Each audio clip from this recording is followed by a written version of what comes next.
Hi, I thought about sharing some more ideas on self-examination. Hi, my name is Julie. I was born into the Christian Science Church and religion, and after 40 years I went my own way. And I feel like that brought me back to the original intent of Mary Baker Eddy's teachings. Self-examination really is the key focus that Mrs. Eddy, what Mrs. Eddy wanted us to focus on. If you look at her articles like The Way and Pond and Purpose and An Allegory and her first address to the Mother Church in 1895.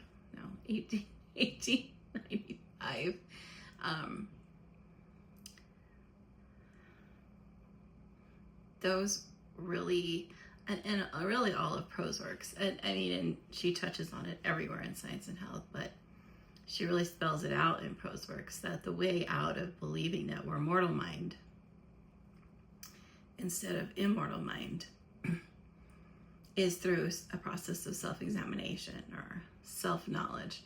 She says, examine yourselves, the lower self, the mortal mind, and see how much sin claims of you and how much of this claim we admit as valid or comply with.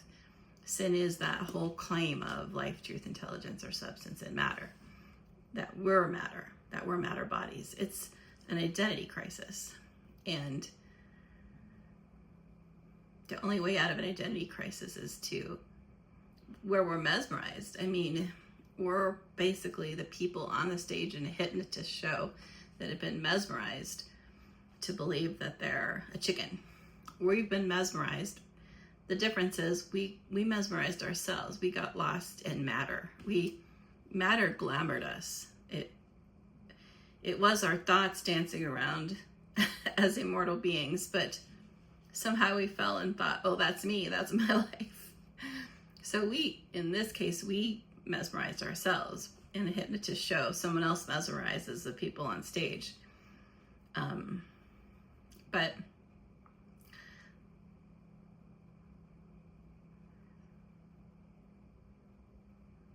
we get out of that mesmerism by yielding to the divine mind, which is our true mind, yielding to the immortal soul, which is our true identity. And that's through just learning to listen and follow and asking. We're not really asking anyone out there. We're not asking a far off God to help us or a far off anything to help us. We're asking our true nature, our true self. By asking, we're saying, I'm ready. I'm willing and I'm ready to listen to what you have to say for once and follow. I'm going to stop talking. I'm going to stop treating myself for everything and treating the world for everything. I'm going to stop all these arguments that I grew up with and that I was taught were the be-all and end-all of Christian Science. And I'm going to be an active listener. I'm going to listen and follow. And I'm going to listen and follow, lest my footsteps stray. And it will, because in the beginning, at least in my experience, it is really strange to start turning your focus to God or divine mind or soul or the infinite eternal being and just saying, okay, what do you got for me? Because we're so actively taught to treat in Christian Science everything. I remember being with a friend of mine at her house, and she was in this mode where Mrs. Eddy wanted us to work. And we should be always working. But to her, that was treating. It was always treating. And she had an accident with her garage door, and the people were there to assess the damage and give her a quote. And she came running in after talking to them and just in a world of like hurt. Julie, I gotta sit down and I gotta give this a treatment. I haven't worked on it. I haven't given it a treatment, and that's why this is a problem. And it's my fault, and it's my fault that I haven't given it, a treatment. And she was so disturbed by the fact that she hadn't done her work. And here, there was this accident where she drove into the garage door and was having to get it fixed, and they were giving her the assessment of the damage and how much it was going to cost, and it was no big deal. And I remember over the years talking to her about this obsession with treatment and argument, and I said, you could just listen and everything that you need to know will come to you.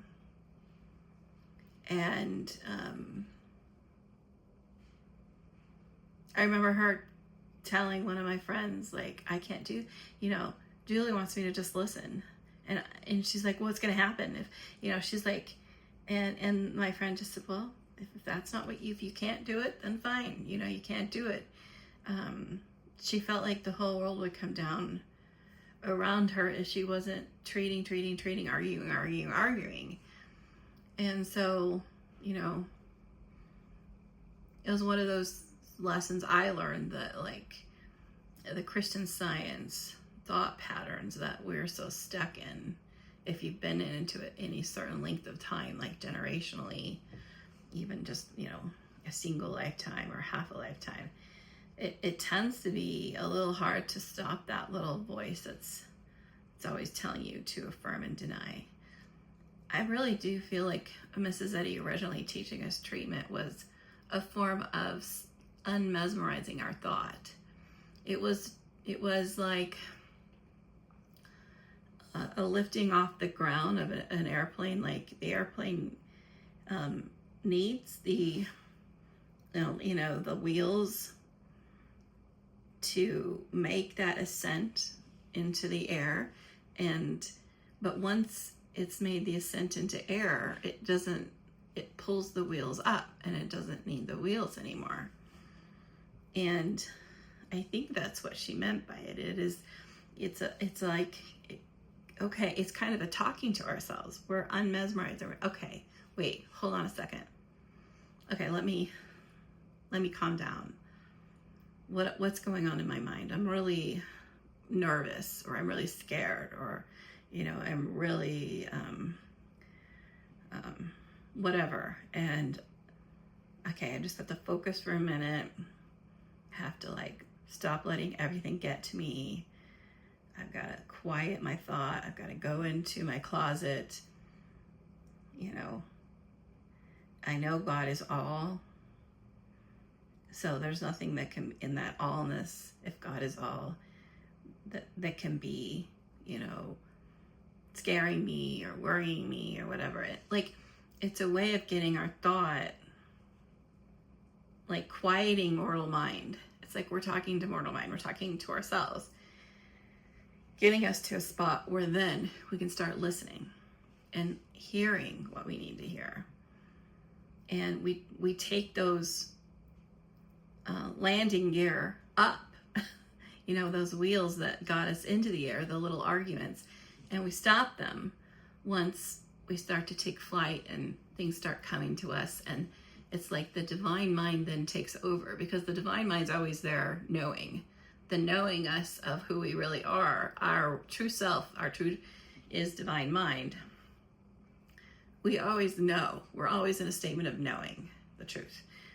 But when we're mesmerized to believe we're the mortal self, we're in a state of uncertainty, and the divine mind never has to get clear. The divine mind never has to argue its way out of a problem.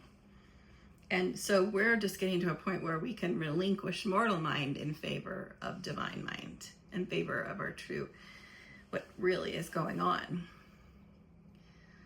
So if you need those arguments in the beginning, fine.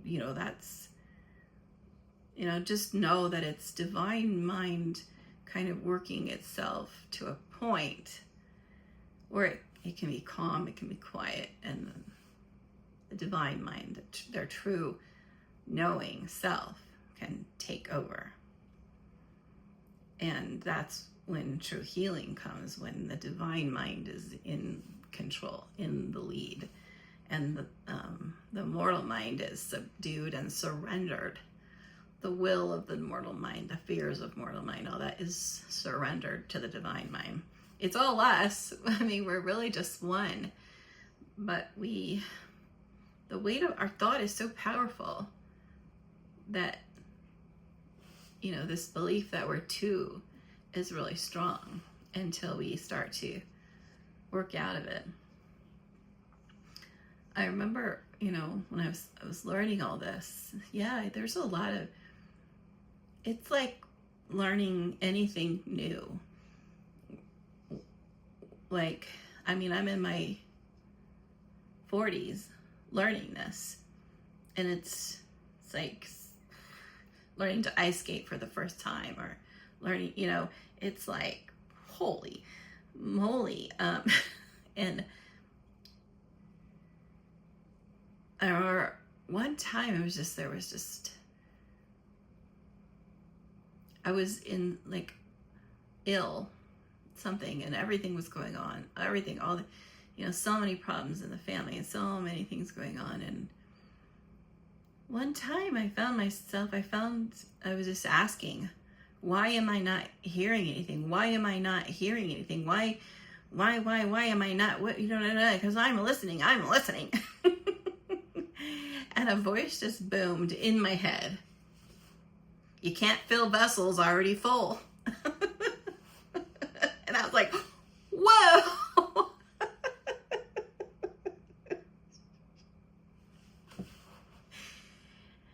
I was like, oh, wow. And I think that was like one of those turning moments where I'm like, okay, I'm listening. And, our listening in the beginning, it's through a filter of everything that we've learned throughout our, millennia.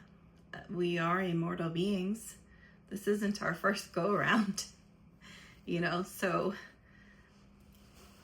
the mortal self of us, this fallen sense of identity, has been around for a long time too. So it's pretty stuck in its ways. And it's looking through a lens of history, of the belief of history, of experiences, things people have said. Mrs. Eddy said, as a tree is bent, so be it. Something like that. That when students came to her who had already been taught by another Christian Scientist, she was not always able to get them their early training trained out of them, because as a tree is bent, so it grows. So, but she said, well, especially one instance where someone had gone off from class and made a ruckus, and she said, I hadn't had sufficient time with this person who had been trained by someone else, to help them see things correctly. And we're all under that. We've all been trained by somebody else and not Mrs. Eddy. So we're coming at it from all these different angles, and things that could normally come to a person outside of Christian Science that they might accept and go, oh, got it. That's great. Like, self-examination brings like these revelations to us, like, will be harder for us to hear because of our, programming, you could call it, because of our early teachings. And so it does take practice, and it takes a lot of learning to listen and being quiet. And, like Eckhart Tolle's teachings are on how to just be quiet and stay present.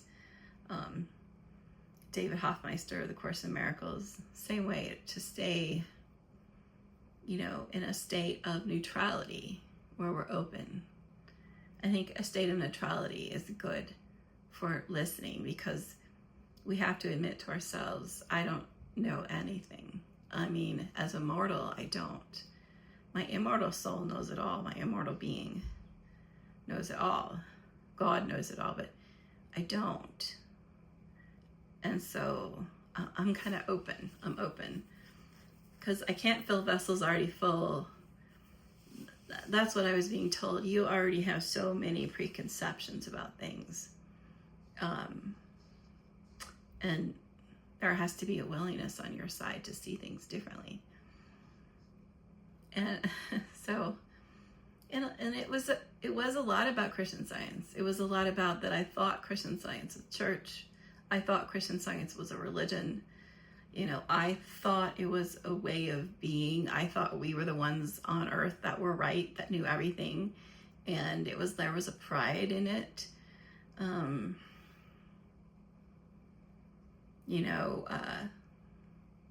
I had a gallstone, and one night, I had several gallstone attacks, and one night, one day, I was just having another one, and the pain was so severe, and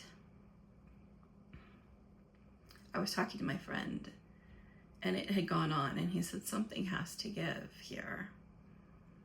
And I got off the phone with him, and it was like, I didn't want to go to the emergency room because we didn't have $5,000 for an emergency room visit, and I didn't have insurance at the time. I was not working, and it was about the money. And I'm like, honey, I gotta go to the emergency room. I can't go on. And I said, I know we don't have the money. We're just gonna have to grin and bear it. And he said, okay. And I had several trips to the emergency room with this, with and without insurance. And that one, I don't even think we made it to the emergency room. I think we made it to the parking lot, and it passed the pain passed at the time. But I did want, the first time I went, it was because I didn't want to go to the emergency room. That was the, vessel already full, is my preconceived notions about medical care, as if it mattered at all. As if it mattered at all. That is really a big thing for Christian Scientists, especially for me, as if it mattered at all. Is there any place in the entire universe where God is not all in all, where God is not the only, is there any real place called the material universe? No. So are you ever going somewhere where you're not in God? Are you ever, in a position where it's really not God in control? No. Is there any substance that really isn't God? No. God is the only substance.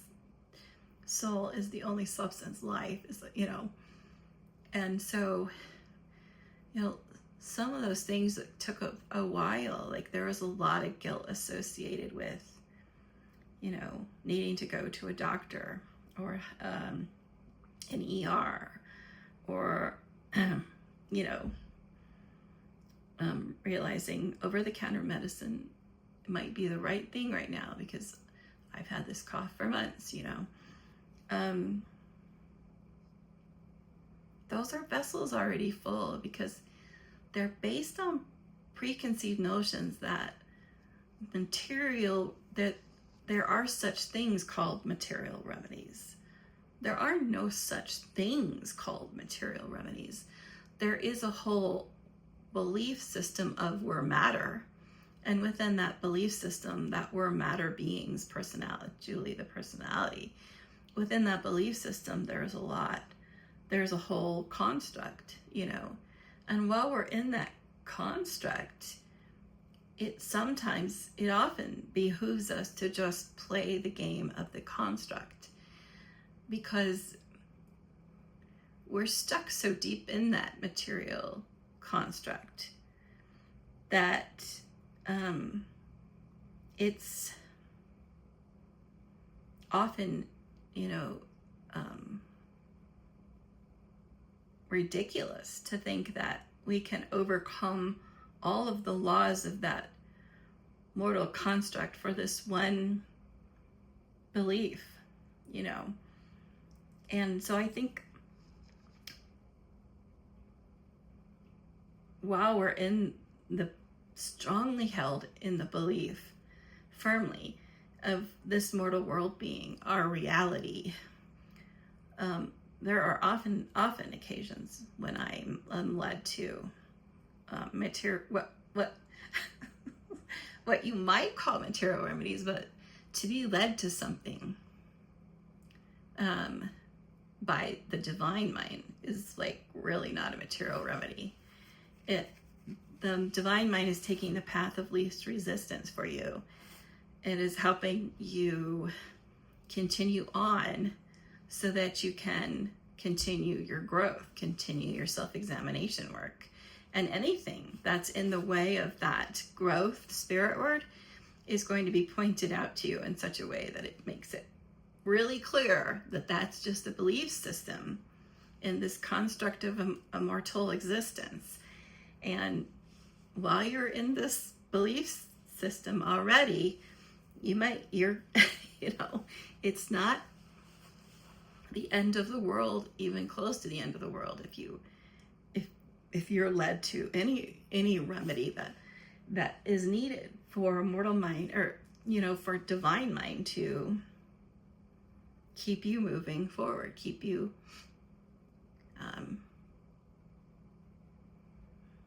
gaining self-knowledge, and eventually you'll work out of the mortal construct. And of course, you likely at that point won't be led to mortal remedies, because you're so far out of the construct. It would be like, I don't know, it wouldn't be necessary. You wouldn't even need it. But, you know, she does say, you know,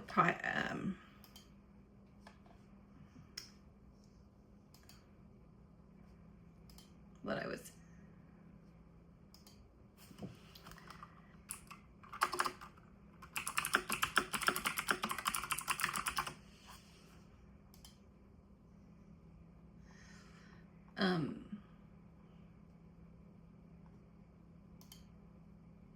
is something about, we do not have the power to demonstrate what we do not understand. You know, in this age, absolute Christian science may not be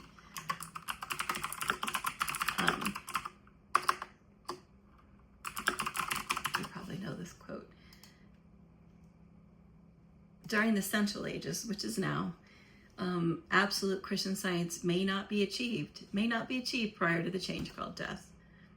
For we have not the power to demonstrate what we do not understand. And then she goes on to say, but the human self must be evangelized. That's what we're talking about. This task God demands us to accept lovingly today, and to abandon so fast as practical the material, and to work out the spiritual, which determines the outward and actual. I mean, that's so loving and that's so beautiful. Do you hear teachers I know that I didn't grow up with that kind of it was any resort to matter is mixing matter and spirit. And it's, we don't do that. We don't mix the two. But she's saying during the Central Ages, absolute Christian science may not be achieved in our lifetime.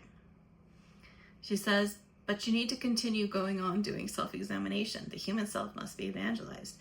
And God demands us to accept it lovingly today, and to abandon so fast as practical the material. So fast as practical Well, if we're suffering, if we're ill, if all these things are going on and we're working our way out of it, what a loving parent would be like. You resorted to matter. You mix matter and spirit. You're out here. No healing for you. No healing for you. No healing for you. I did have those superstitions that's what God was doing. No healing for you. No healing for you. You mix matter and spirit. And that was one of the vessels already full that for me took a long time for me to abandon that belief system that it mattered at all. I was honest and earnest in my daily desire to be unwound from the dream. And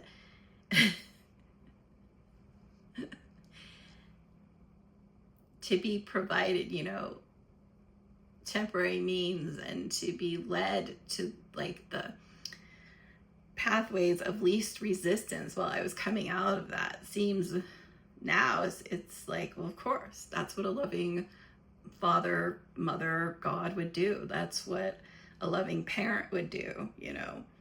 Jesus didn't. Jesus said, you love your children, but you don't even know what love is. Like, you don't even know how God loves us. And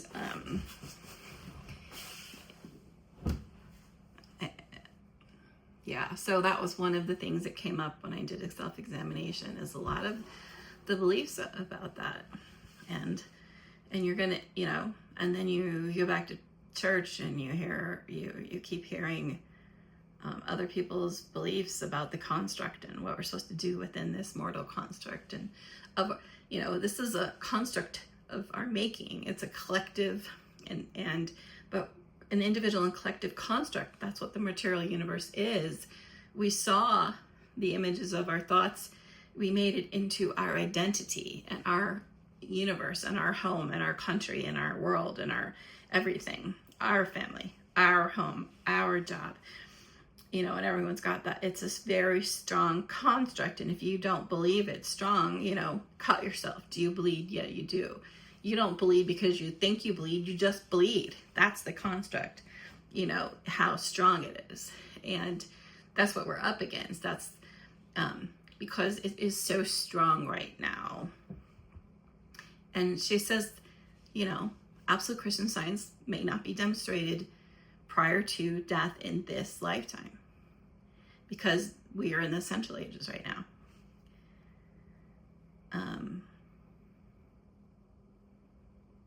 Yeah.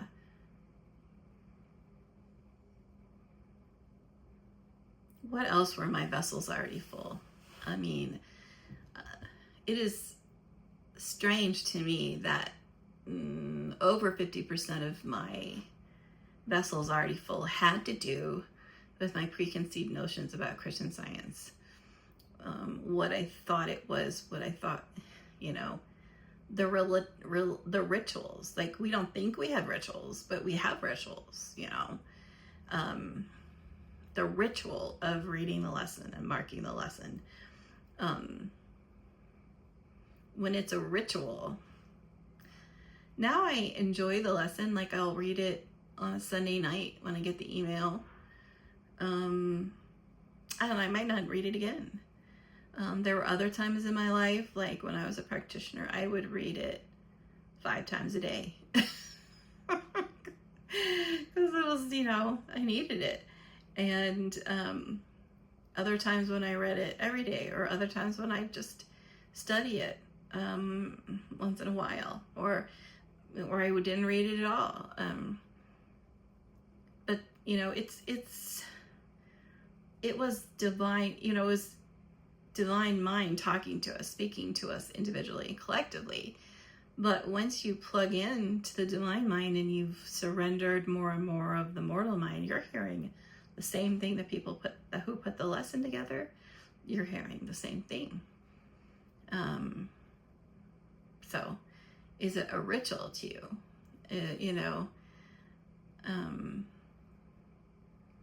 some people think that the actual act of marking the books, rather than just reading it online or, reading the printed edition, is something of value. Like an actual material act has some value that makes you a better Christian Scientist.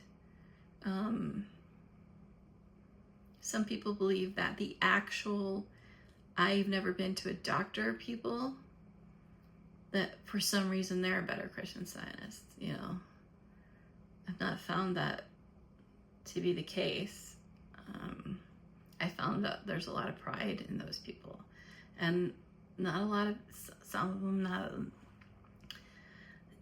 them not a lot of truth in what they're saying. A lot of Christian Scientists say things because they think that's what they're supposed to say or do, and they're embarrassed that they're not doing those things, or they're not saying those things, or they're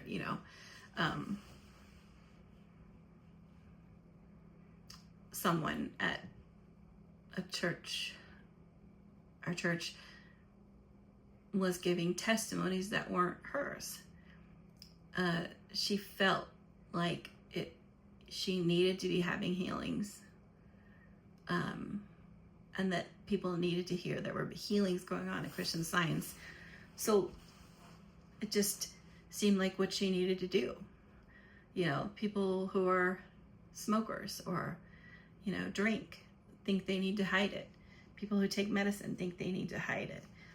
Anytime where you're out of alignment with the truth, you have to ask yourself, why am I hiding these things? And I think a lot of things come up in self-examination when we feel like, well, I felt like I have to hide stuff from people. Either one, I can't be myself, or I'm shamed. Like, shame means you believe something you're doing is wrong. Is there really that much judgment going on in the world? Well, yeah, there's judgment everywhere. But are you going to judge yourself? Do you really think that, like, those things like smoking or drinking or, living with someone or being gay, do you really think they're bad? Or are you hiding it because you're going to be judged? And then there's this, like, not being able to be yourself. Is it you really want to be around people where you can't be yourself? I mean, if those things aren't hurting your family, and they're not hurting your pocketbook, and they're not, like, hurting your ability to work every day, then why are you shameful? Why do you feel shame about those things? Why should you have to hide them? Shame is like embarrassment, hiding things, not being yourself. Like, I found that I had a Christian Science personality. I had a, like, hello, how are you? Oh, good. It's so good to see you. And yes, I love people, but I'm not that kind of person. I am very subdued. I am introverted. I am quiet. And people hopefully know that I love them, but that I'm not. Over the years, I've more and more come into an okayness with who I am. And before, when I wasn't okay with it, that was another vessel already filled, to not be okay with who I am, as if I'm a mistake. The way I am is a mistake. Or is it? Like, no. The way you are right now is not a mistake. Things might change. Personalities might change. Might change some. But there's nothing wrong with you. And there's no reason to hide yourself right now. Who you are and how you are. And I think that thinking that we need to hide ourselves, and to fit into any kind of mold, whether it's the Christian Science mold or, the work mold. I found it harder and harder at work to fit into the corporate mold, where, you there is not a lot of truth in the corporate mold, because you can't say how you really feel without, looking like an ungrateful person who hates everyone. Like, I got 500 emails today and I can't do this, and this isn't right, and I just worked 19 hours yesterday, I haven't slept in months, and there's things like in the corporate world that you just keep to yourself, and you truck on and you do the work, and you have poor management, and you can't tell your management, these decisions you're making are ruining the company. Yeah, especially the higher up you go. You can try and, bring information to light and give numbers and stuff, but it is very difficult to be yourself and be honest in the corporate environment. So it's not just in the Christian Science environment, but that's an environment we all kind of can, you can see. I wasn't myself. I wasn't honest about, where I was. I was playing a role. And even when I went to be a practitioner, I was playing a role, because when people called, I thought, okay, well, I better get on that and work on that. And, they aren't. They're just calling you, they're dumping their problems, and then they're saying, I'll call you tomorrow, and, hopefully you will have healed me by then. And it's there's people that call that are not nice. There's a lot of people that call that just want to talk your ear off for an hour. And a lot of people don't pay. And not that I, cared at all about that and didn't do it for like that at all. But you learn there's just, you start to realize, well, I can't be myself. I'm playing this part, and that's the part they want. They want me to answer, hello, how can I help? And like I gave this woman something to read, and she says, that's not Christian Science. That's not what you're supposed to do. Okay. Whatever.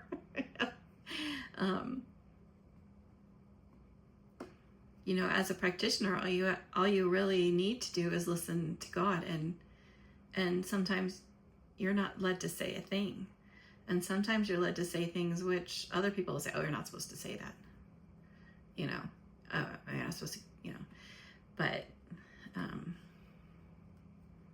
so you feel like as a journalistic practitioner, you have to censor yourself, because there's certain things that you've heard or they've said you're not supposed to do. Like my teacher said, you're not supposed to give advice. But if you hear something that's, if someone calls and they're homesick and they haven't eaten in days, and and you hear, can you ask your friend to make you a dinner? Didn't happen to me. That happened to Lona Ingerson. That's one of her talks that she gives. And, she's wonderful. She recently passed, but she is one of those few practitioners that would take patients who are, having to see doctors and be on medications. And she's like, why does it matter? And beautiful soul. But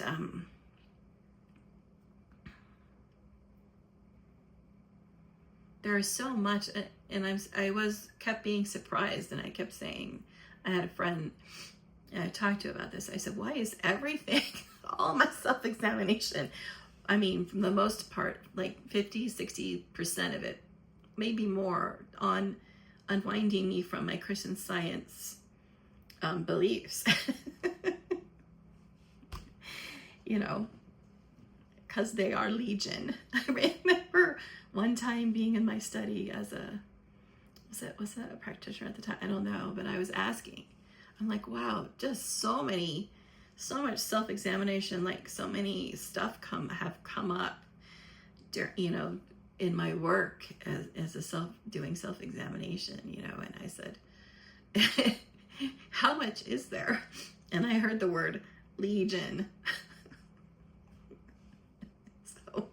So if you hear the word legion, you know, you're in good company. And if a ton of what is coming up to you is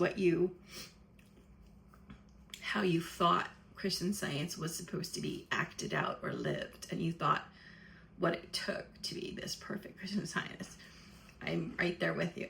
And after I went to class, the next few years was unwinding from everything I learned in class, because it was all a bunch of do's and don'ts. And it was all this construct. And I don't think he, you know, like, I don't think they know, and they don't know that. They don't know they're wrapping you in the construct even more so than you already are as like a lifetime Christian Scientist.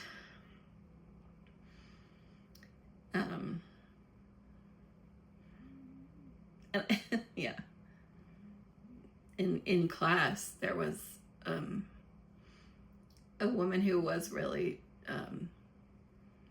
listening, and I remember my teacher talked about like caffeine, and he basically said it's evil and you don't even want a little of evil. And someone said chocolate, and he said not even a little. And what the heck? Chocolate is evil. Chocolate is evil. But this flavored water is not. Who decided that? I don't know. I don't know who decided that. I can't, like, isn't the whole mortal dream what we would call evil? The entire mortal illusion is what we would call evil. But it's what we're stuck in, what we're continuing on in this construct. So anyways, so one day she went to Starbucks and told them, and they gave her a 1 cup, empty Starbucks cup for everyone in class. And he showed up in the morning, and every one of us had a Starbucks cup on our desk.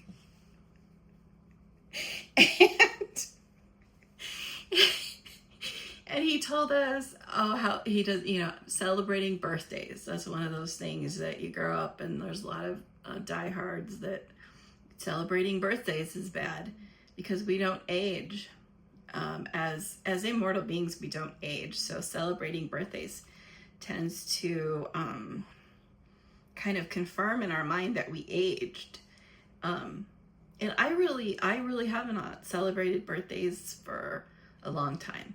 And if I do, I suffer. If I even suggest, one year I suggested to my husband, maybe we go out to dinner that day.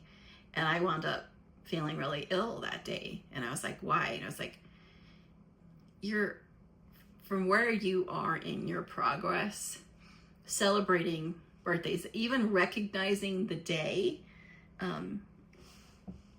yanks you into the mortal. It's like mortal illusion. You're like on a pendulum swing, and you're swinging mortal side, and the mortal thinking now is way more painful to you.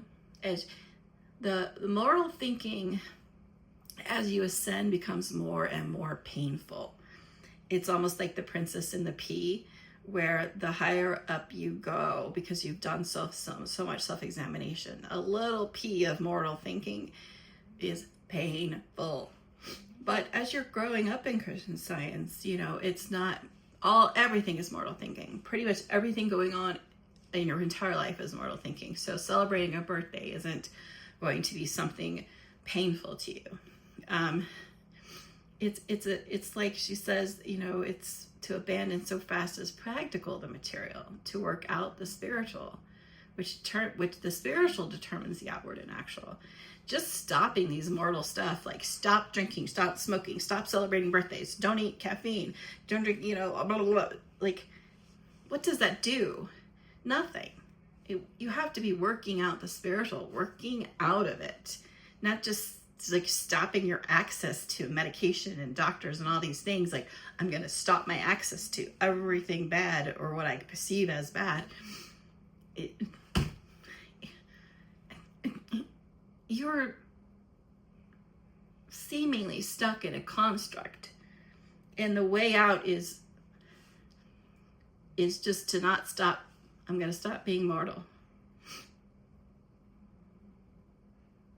Okay.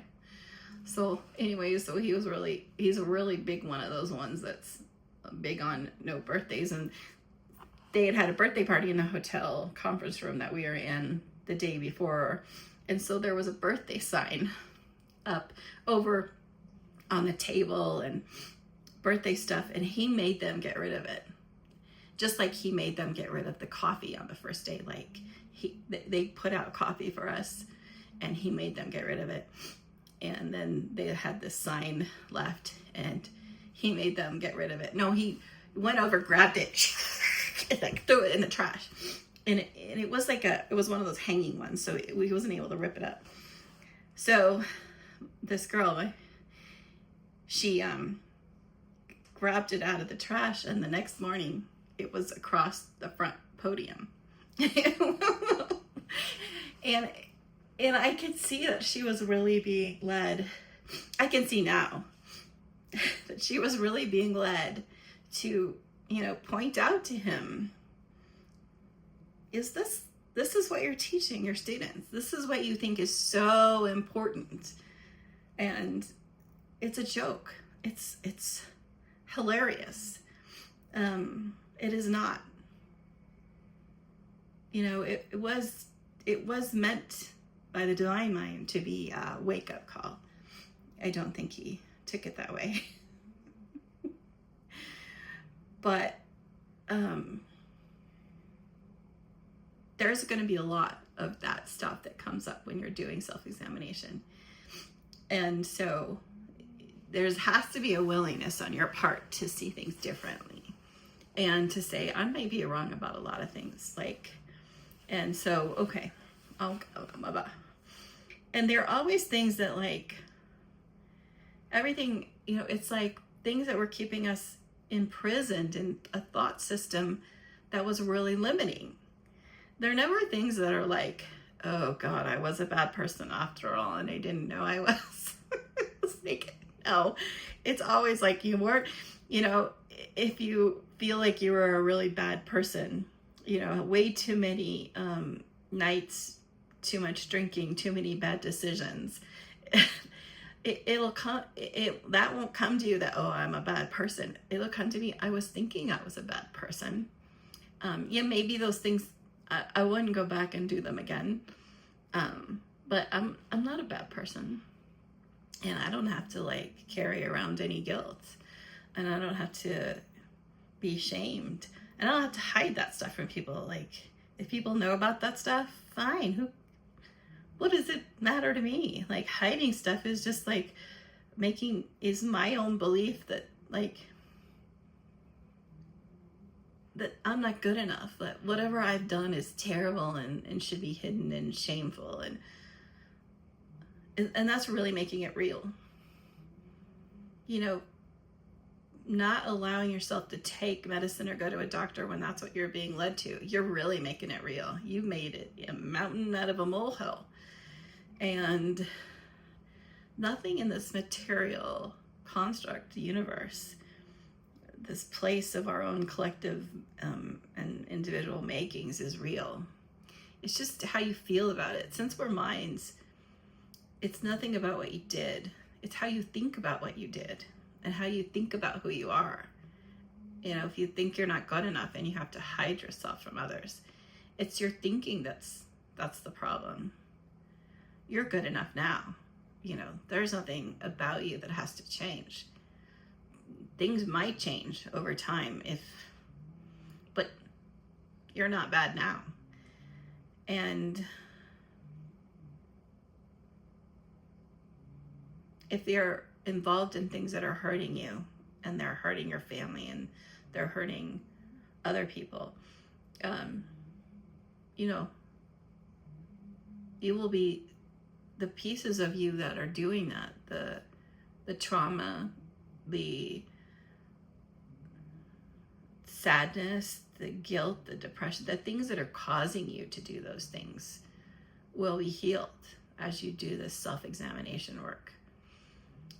The underlying problems will be healed. If it's mental illness that you're suffering from, and you never got help growing up in Christian Science, because we don't, we have someone with mental illness, just like with any other illness. We're not getting them help. We're not getting them treatments. We're giving them treatments, but we're not getting them the help that's working. And so if you have untreated mental illness from childhood, and it's causing you to do all these things, that will be healed as you just start in on the self-examination and continue on. If you're stuck in alcoholism and you just can't stop drinking, it will be healed as you start doing the self-examination and do the work. As with any other thing that's problematic and hurting yourself and hurting others in your family, it will be healed.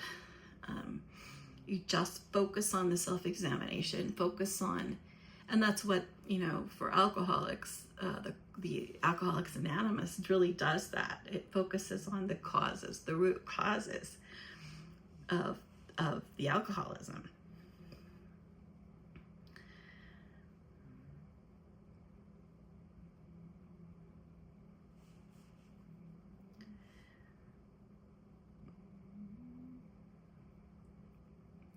If everything you're seeing in the universe is thoughts, then as you're doing this work, you'll start to see that you're getting cues from your environment about, like, the divine mind is sending cues, or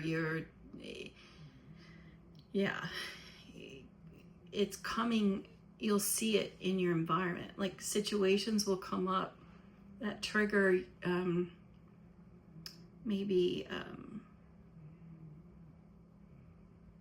impatience, that trigger you to be impatient.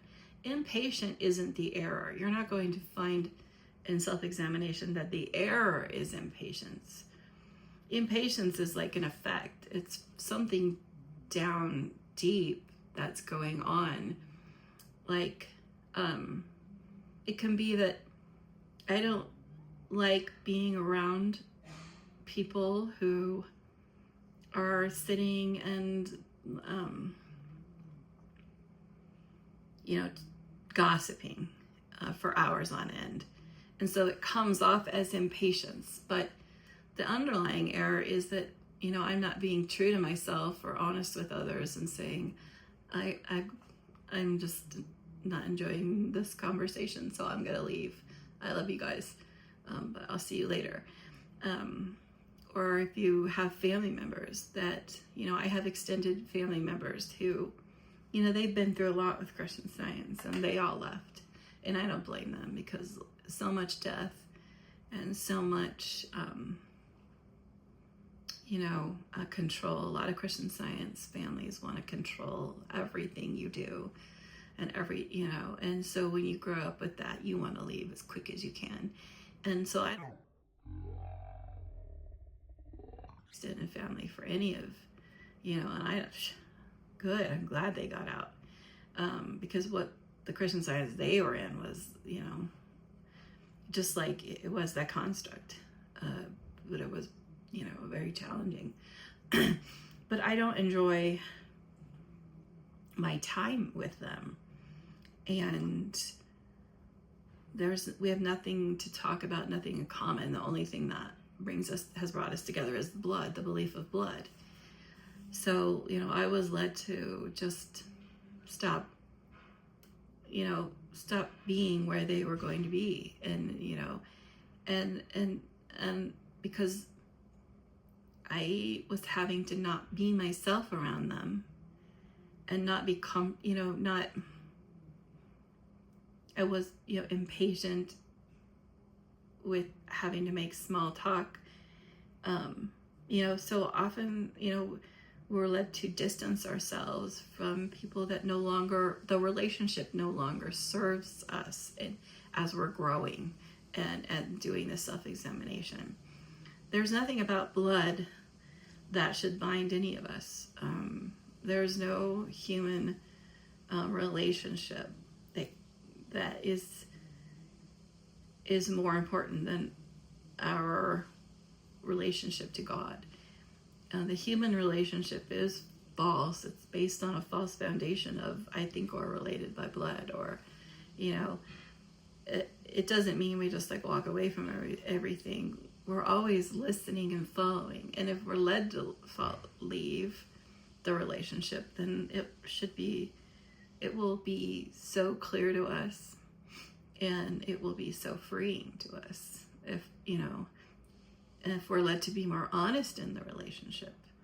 That we'll hear to be more honest about who we really are and how we really think, instead of having the same conversation with them where we're really not saying what we think or talking about what we is important to us. Like, there's a lot of people in my life that looked down on me when I decided to be a practitioner, and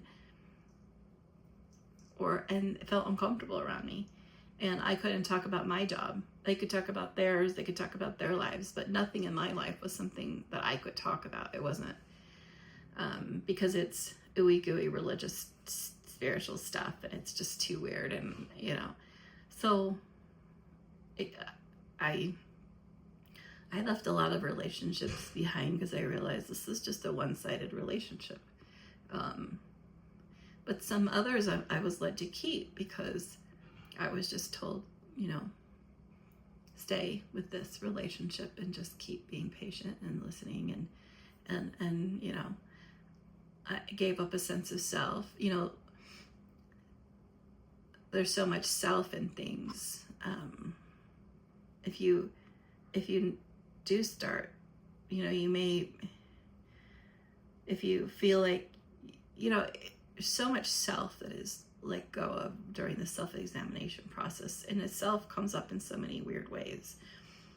Like, there's a lot of self in wanting people to think that you're a certain way and not being who you really are with them. There's a lot of self in that, in pride, and not wanting and wanting to be able to shape how people view you, and then I learned that people, I can't shape how people think of me. It's not my business to what they think of me. It's totally their business. I'm not in control of it. Let them think what they want. And I stopped shaping, people's views of me.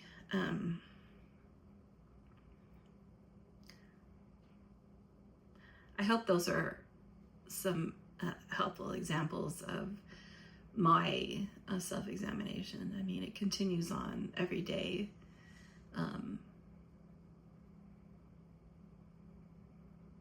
But in the beginning, it was a ton about my Christian Science construct, what I thought it meant to be Christian Science, and what I thought Christian Science was. Those are things that uncovered to me. And then also, I was, resentful to a lot of people. I hated a lot of people from my past and from my life, and I was resentful. And I was really stuck in not being able to be myself. I didn't even know who myself was. I had no clue. And like, it's trite to say like God made you the way you are, but it's not at the same time. We each individually were made a certain way, and it was on purpose. And we're, our lives don't need to be the same as each other's, and we don't need to be the same as each other. We individually, it's important that we each be, who we really are, because that's who we really are, is like this piece of this whole infinite self. And that way you are is important. It has meaning. It has value. and not materially. Materially we see it, but it's also it's a pure like way of being, and it's an alignment. That's more of, it's an alignment with who you really are as soul. You think each soul is the same as the other soul? I mean, even though we're collectively one, within it we are very unique. Like snowflakes, not one of us is the same. And that is important. That is, that's something really hard for mortals to grasp, is like we seem to have this need to fit in or be like others or be drastically different on purpose. But, there's, to come into alignment with who you are, there's just a piece to that. It's a really nice place to be, where you spent so many years of your life not knowing who you are, and so really pretending to be something else, and it just never felt right. And that can be the cause of a lot of things, a lot of illnesses, a lot of situations where you're in it and you're like, why am I in this situation? Just that out of alignment with who you really are. I mean, and that's really what we're talking about in the end. But so hope that helps, and have fun. It gives you, like Mrs. Eddy says, that this type of work, I'm going to make sure I get the quote right. Be of good cheer. Miscellaneous Writings 118, starting on line 24. Be of good cheer. The warfare with oneself is grand. It gives one plenty of employment, and the divine principle worketh with you, and obedience crowns persistent effort with everlasting victory. Have fun.